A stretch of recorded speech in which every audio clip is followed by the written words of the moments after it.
Jangan lupa subscribe YouTube channel Metro TV News dan jangan lupa nyalakan notifikasinya.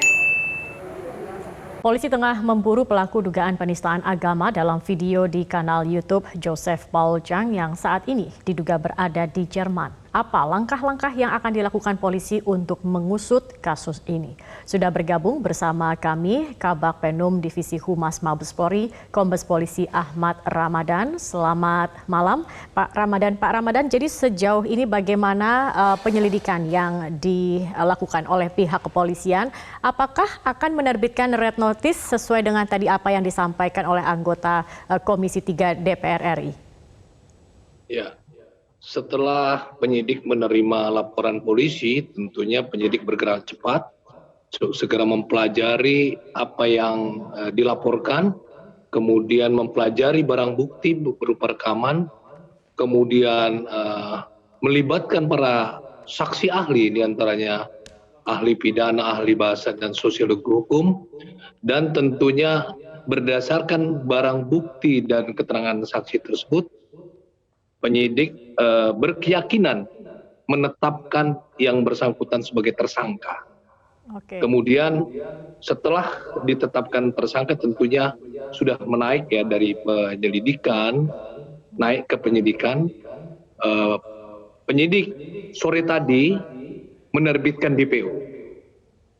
Tentunya DPO ini akan segera dikirim ke Interpol sebagai dasar Interpol untuk segera mengeluarkan red notice. Oke, artinya akan ada koordinasi begitu dengan Interpol dan bagaimana dengan Kemenkumham juga, Pak Ramadan? Ya, tentu koordinasi itu sejak awal kita sampaikan koordinasi dengan Kementerian Luar Negeri melalui kedutaan besar di mana diperkirakan yang bersangkutan berada di Jerman. Jadi melalui atas kepolisian yang di Jerman, kita meyakini yang bersangkutan ada di Jerman. Kami akan menelusuri di daerah mana di negara Jerman tersebut. Kemudian juga kita akan menelusuri koordinasi lewat imigrasi, pergerakannya sejak meninggalkan Indonesia di tanggal 11 Januari 2018 melalui Hong Kong tersebut. Baik, Pak Ramadan, beberapa waktu yang lalu tadi ada video terbaru dari Joseph ini yang menyatakan bahwa dia sudah bukan warga negara Indonesia, tetapi sudah menjadi warga negara Jerman. Apakah pihak kepolisian sudah mendapatkan informasi terkait status kewarganegaraannya? Ya, kami juga mendapat informasi tentang video YouTube terbaru dari Paul Joseph Jang tersebut, di mana pengakuannya bahwa yang bersangkutan sudah melepaskan warga negaranya dan dia juga mengatakan bahwa hukum yang berlaku bagi dirinya adalah hukum di Eropa.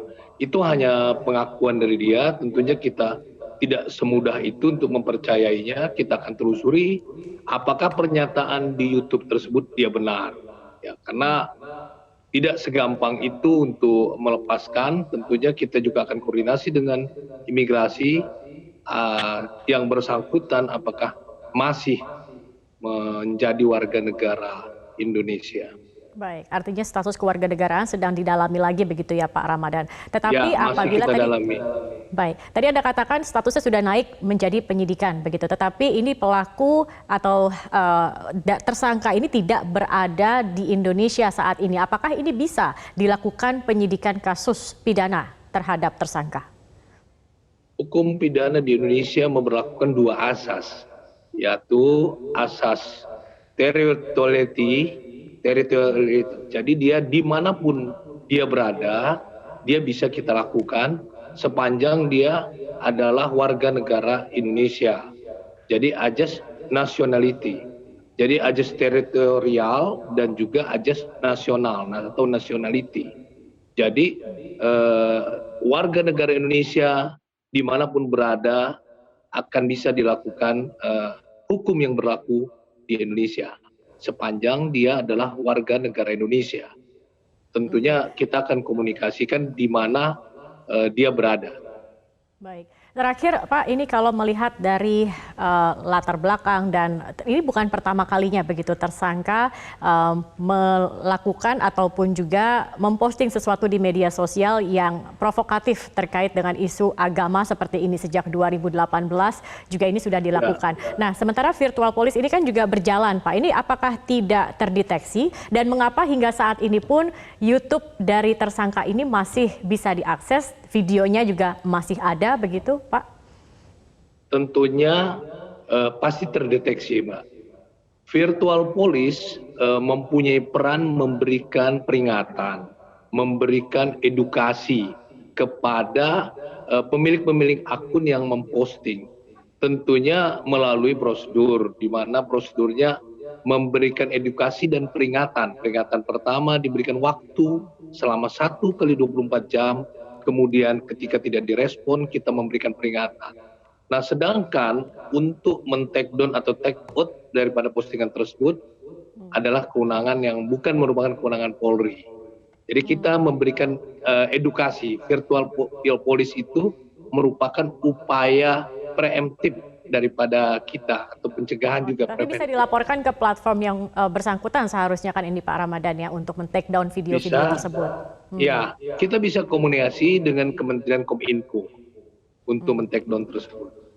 Baik, terima kasih Kombes Polisi Ahmad Ramadan, Kabag Penum Divisi Humas Mabes Polri atas waktunya dan kita akan melihat bagaimana perkembangan kasus ini ke depannya. Terima kasih sudah bergabung bersama kami.